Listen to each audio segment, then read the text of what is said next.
And welcome back to the Daily Wrap. Well, if you're just joining us, it's potluck time. Heather, this is the part of the show where we go around the table and we share our favorite stories of the day. We get to play producer. Is that what we do here? This is what we do here at 6:30. No idea. We all bring a different dish as if it's a potluck. I had no idea. This is what people actually eat their dinner do it. to. It's like the Jackie Gleason show. They say it's potluck time Right. on the Daily Wrap. And we're eating. And Wrap's food. They're ready to eat. Exactly. I'm ready for your story. Your potluck, Brad Hirschfield. Oh, okay. You We can switch go the order. first. I can go first, no problem.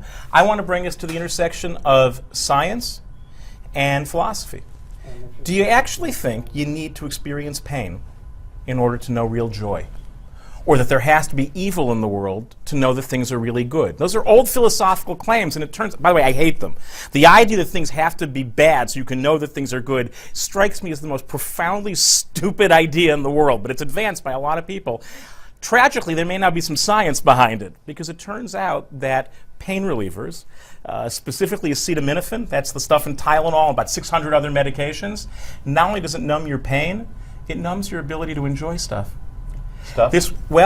Positive feeling. It turns out they showed images to a couple hundred people, and they showed them negative stuff, starving children, and positive stuff, kids with kittens, though I beg to differ. I don't know why that's positive stuff, but okay, that's not my study. And it turns out people who were taking 1,000 milligrams, roughly 2 extra strength Tylenol, reported both less pain at the negative images and less joy at the positive ones. That the same place in our brains which lights up from the positive stuff is what lights up with the negative stuff. Now, I still stand by the claim, because it just means we have to learn how to appreciate more deeply the positive. I don't think we need to have pain in order to know what's good, but it is interesting. It's the same part of our noggin that actually feels both. Numb the pain? Great. Turns out it numbs the ability to appreciate the good stuff too. Yeah, it's the neural receptors, right? I mean, that's what it must come down to, is your emotions are just felt on the same levels. Yeah. But they're the same place, and 23% of Americans take this acetaminophen at that level once a week. All right, but I got to ask the original question on this. Right. If you were never able to perceive something that you felt was bad, how would you know that good was good? Oh, it's easy. You tell me, did you have to be hated to know you were in love? Well, in my case, I had been hated. That's so not what I maybe, asked. To know you is to know that, but it's doubly true for me, so it's no problem. I consider myself in good company. No, I guess not. And that's the point. It's a sham that we tell ourselves that you have to have bad stuff in the world to know what's good. Fundamentally, I think we do know what's good, and it's about trusting it and going to that place. Interesting. I think you could appreciate happiness will be my last word on this, right? So you work hard all week, and then Saturday when you're just doing a crossword puzzle, you're like, this feels nice. Yeah, I think that's true. Rest is different. You do have to work to know that you're not in a resting state, but you don't have to be a slave to know that freedom is good. Brad makes us think about stuff. like He that. does, doesn't he? like that, There's a lot of dominatrix that just turned off their TV. I was Not where I thinking thought the we were same going, thing. but I like it. I was thinking the same. Speaking of which, Heather, you're up next. Oh, that's right. That's how I keep the control of the place here. Someone needs to. That's right. Okay, so today, Aaron Hernandez was, after a long jury deliberation, I think it was about 6 into the 7th day, was found guilty of first-degree murder. He is going to be sentenced to life in prison without parole. He actually was today. And, he will have numerous appeals. His lawyers are they cut off known his to arm? be... Well, that might be a part good of the start to sentencing? stop him from... Saudi acting Arabia, up. baby. Yeah, I guess so. He's going to be in jail for a long time. His lawyers are the best. They have really good records at post-conviction appeals, so he will see a lot of appeals. He's also he got some time for the ammunition charges, so he's going to face that as well. But the interesting thing to me was, a lot of people questioned whether or not he would be found guilty. I always thought that he would. In comparison to some years ago when O.J. Simpson faced a trial and was not found guilty, I wondered what impact, and I think there had to be some, what we've seen with the NFL of late, and the fact that we now no longer look at these men as heroes the way that they once were. Does that make it less likely for a jury to say, you know what, I'm going to give them You don't think so? You know what makes it less likely or more likely that he would be convicted? He wasn't tried in Los Angeles County. In Los Angeles County, your opportunity for getting off is so much better that if you're tried in any real court, You're going to by you get comparison, you're convicted. going to do Yeah, better. I think that is true. I mean, obviously, everybody. That's why Rob Durst Right. wants to get to LA so Right. quickly. But I do think that there's been a sea change in the way that we look at our sports heroes between then and now. And remember who we're talking about here. Aaron Hernandez, while incredibly talented, just happened to play behind the best tight end in the game, in Yes, my he opinion, did. in That's Rob right, Gronkowski. right. So he was a backup. Now, he did get some playing time. He did score a touchdown in a Super Bowl when Gronk was kind of banged up. But overall, he's not a household name outside the fantasy football He bubble. did get a $40 million no-cut deal. He did a Right. good Until con, but this even happened. if you were, the truth is it's not the first. We've had Ray Lewis, we've had Eric Napowski, we've had Ray Caruth. Right. They've done this before. I don't think we should be so shocked. I think we should be appalled, but not shocked. And real sports people, they know this has happened Yep, before. and I'm going to sound like a lawyer for a second. I'm so surprised they came to that verdict, considering it was based solely on circumstantial evidence, or so I heard. Anyway, when we come back, we'll have more potluck from Rick and me. This is the Daily Wrap, only on Newsmax.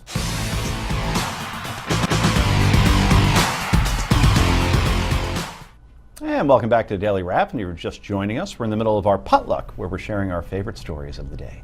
Rick, what do you have for us? Well, I thought I would bring how I spent my day, which I spent. Everyone's. Yeah, they're Yeah. just hanging. They're hanging. Right. I spent it probably destroying what remains of Governor Christie's career. How did I do that? Because I agreed with his proposal yesterday regarding Social Security. And everybody knows that when a progressive agrees with a conservative policy, this is not good for conservative campaigns. So I apologize to the governor, but I gotta say it, Governor, you were right. Look, for too many years, Americans have been under the mistaken impression that Social Security is some kind of a savings program. It's not a savings program, folks. It was conceived during the first term of Franklin Delano Roosevelt as an insurance program. In fact, Roosevelt used the words himself, social insurance. Now remember the time in which this happened. You had 50% of the seniors in America poverty-stricken. They had not had jobs during the Depression. They didn't have the money that they needed to go into their retirement. They were in trouble. This is what motivated the program. But they didn't create a savings program. The whole idea is if you get to the age where you qualify, where you can receive benefits, then you get your benefits. But if unfortunately you don't make it to that age, neither you nor in many cases your surviving spouse, nor your kids, nor anybody else gets that money. So when the governor proposed yesterday that we take a look at cutting down the benefits of people making over $80,000 and doing away with the benefits if you're making $200,000, and that's in a given year. And it also doesn't mean that if you hit that on 1 year when you're 67 years old, that it applies for the rest of your life. It's something you look at every year. When he suggested we start taking down your benefits and eventually give you none if you're making $200,000 a year, it was the right idea. Why? Because you don't need it. When you buy insurance on your house to make sure that if there's a fire, you're protected, you aren't rooting for a fire. You're not hoping that the fire will burn down your house so that you can collect on those premiums you've been paying. It's no different with Social Security. So kudos to the governor. I'm sorry if I put the final nail in your coffin, but everybody in America has to start thinking about it. I want that fund to be there for people who are truly in need of their Social Security when they get to that age. None of us know how our lives are going to turn out. None of us know if we'll need that money unless you're a trust fund baby, in which case maybe you do know. But we want that money there for the people who need it. We'll talk later about how the politicians brought this upon us by pretending the baby boomers weren't coming. Well, Joe? I think we're about to make a big announcement on the Daily Wrap, everybody. And it's very clear right now that Christie has found his running mate. Rick Unger. I don't think you have to plan for me leaving the show, if that's the case. Okay, very good. That was excellent. And sensible people would agree with you. I hope so. But politicians will twist Christie's words and I say he's expect trying to rob from seniors and he'll be a grandmother going off a cliff and some at some point if he becomes the nominee, which he probably will not in this opinion host's opinion. Anyway, speaking of New Jersey, even though we're a national show, it could even be seen in Guam. we're going to talk about Jersey a little bit more. We're going to talk about all the dumb laws that they have there. For instance, if you own a car dealership in the Garden State, you can't be open on Sundays because people aren't off from work or anything like that a day and might not think, hey, I might want to buy a car today. Nope, they're all closed.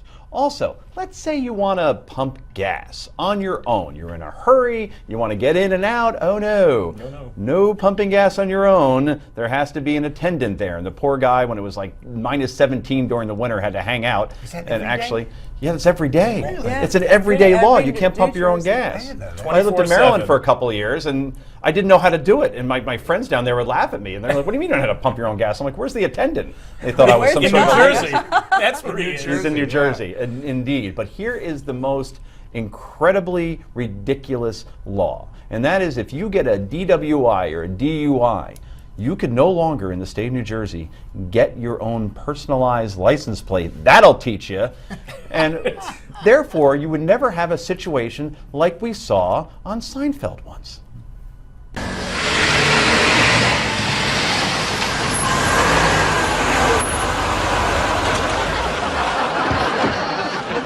Can I help you? Yeah, Dr. Cosmo Kramer, proctology. Oh, okay, sure. Yeah, thanks. Have a good day. Now, I've never had DWI, but if I did, I would want that particular license plate, and I couldn't get it in New Jersey. You're a lawyer, Heather. Are these laws ridiculous? You know, a lot of the laws are outdated. I think that, you know, the car dealerships not being open on Sundays was a reflection of people were supposed to be staying home on Sundays. It used to be that no businesses were open on Religious reasons, Sundays, right, but yeah. it's just, a lot of the laws just don't keep up to what people are doing. Okay, and that's the last word on that, and I can't move because I do this show, and it's nice and convenient to get here, except for tonight. That's a story for another time. Anyway, when we come back, it's time for Yay or Nay. This is the Daily Wrap, live from New York City.